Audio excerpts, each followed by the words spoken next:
FM tunaendelea kuangazia taarifa za michezo.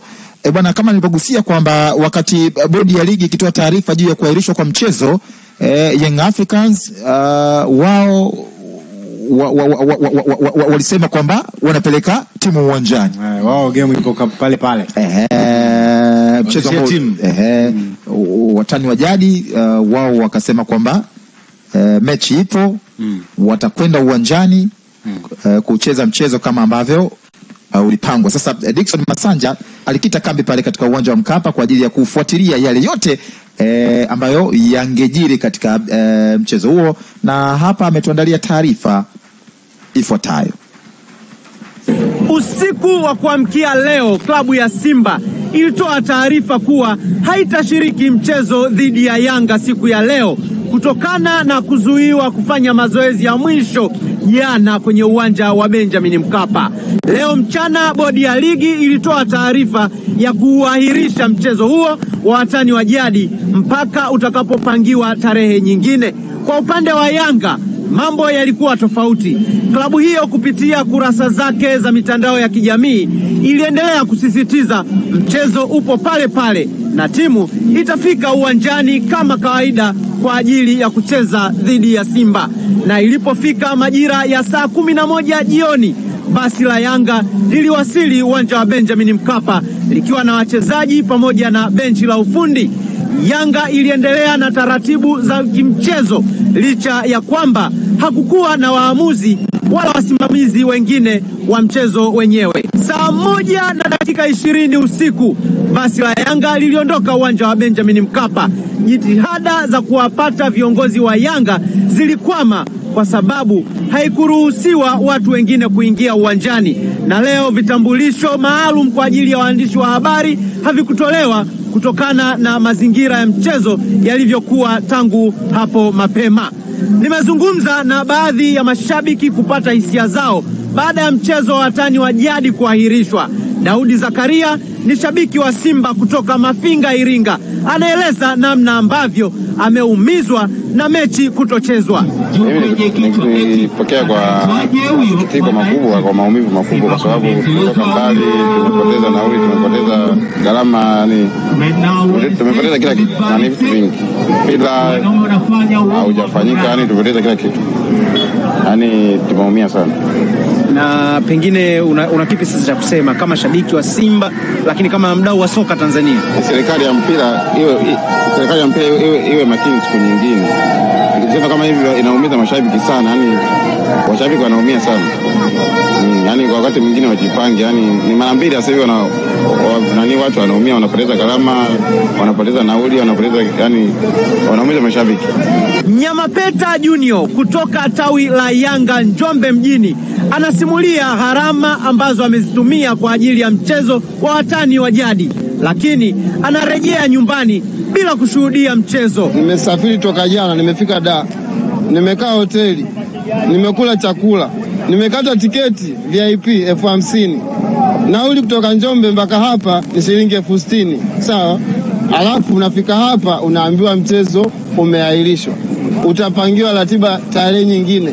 Hiyo tarehe ukija kunipangia kwa gharama ambazo nimezipoteza leo utanirudishia au inakuaje? Kiukweli bodi ya ligi pamoja na TFF hiki wanachokifanya sio kitu kizuri, kwa sababu mara ya kwanza tulikaa uwanjani humo saa 11 game haikuchezwa. Mtu aliyesababisha ni yule. Imetokea tena leo bado TFF wanashindwa kusimama imara na kufuata sheria na kanuni, kwa sababu duniani kote mimi sijawahi kuona baada ya masaa 6 wanakuja unaahirisha game bila sababu ya msingi. Eti timu haijafanya mazoezi. First time ndio wanakuja hapa asubuhi, jioni wanacheza game bila kufanya mazoezi. Na alafu isha kufanya mazoezi, uwezi ukaenda kwa nyumba ya mtu bila kupiga simu, hata kupiga hodi kwamba mimi leo mgeni wako unakuja tu. Serikali inatumia hela nyingi sana kujenga uwanja na kukarabati. Miongoni mwa watu walioumizwa na kuahirishwa kwa mchezo huu ni wafanyabiashara wadogo, kwa maana ya wajasiriamali ambao hufanya biashara zao nje ya uwanja wa Benjamin Mkapa kwa kutegemea mkusanyiko wa watu. Msikilize mamalishe huyu Aziza Kilobo akifafanua namna alivyoathiriwa kibiashara kutokana na mchezo wa watani wa jadi kushindwa kuchezwa. Tumeathirika vikubwa mno. Manake mtu umeenda umekopa vitu dukani, unategemea kuja huku utafanya biashara, ukirudi kule utarudisha hela ya watu, kitachobakia na wewe itakukizi na familia yako. Lakini tumekuja huku tushaandaa kila kitu. Kama mimi leo nimekuja kupika futari, leo mchana sijaja kupika. Nimechukua dukani vitu vya futari, nije huku niuze futari. Inafika saa 7, saa 8, sijui saa 9 ile nishaandaa kila kitu. Nipo hapa Taifa. Tunaambiwa mechi imegailishwa. Yani wewe niache, nimevurugwa. Pole sana. Asante. Na mambo huwa yanakuaje kwenye michezo hii mikubwa ikichezwa tofauti na leo ambavyo mchezo hautachezwa? Kwenye michezo hii mikubwa namshukuru Mungu, biashara tunafanyaga, riziki tunapata. Ila kwa siku hii ya leo, hatari. Ni kwa kiasi gani umeumizwa na mchezo kutokuchezwa, lakini kiasi gani biashara yako imeathirika leo?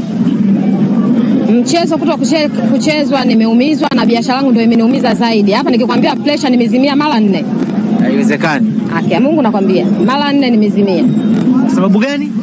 Sasa unafikiria Mangi uende mwambie bwana mimi nimechukua vitu vako, mechi haijachezwa, utamuelewa, ila sijapata atakuelewa. Usiku huu nimeshuhudia mabasi madogo ya kukodi special haya kutoka mikoa tofauti yakianza safari ya kurejea yalikotoka.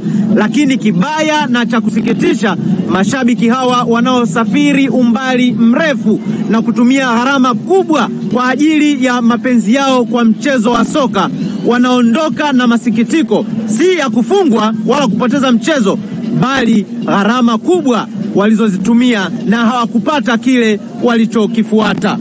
Kutoka uwanja wa Benjamin Mkapa jijini Dar es Salaam, mimi ni Dickson Masanja wa Sports Extra ya Clouds FM. Okay, huyo ni Dickson Masanja. Wanasema kwenye biashara hakuna huruma, kwenye swala la kanuni hakuna huruma. Manake yani haya matokeo ya watu kukosea, aliyekosea anapaswa kuadhibiwa kwa mujibu wa kanuni. Ambazo pia on the other hand yani idea ni moja kampista. Kwanza umesikia waathirika wahanga wa wengi wakati tunazungumza, hata kabla yani wakati sakata zima linakwenda before hata report, it's obvious watu wameathirika wa madaraja mengi sana.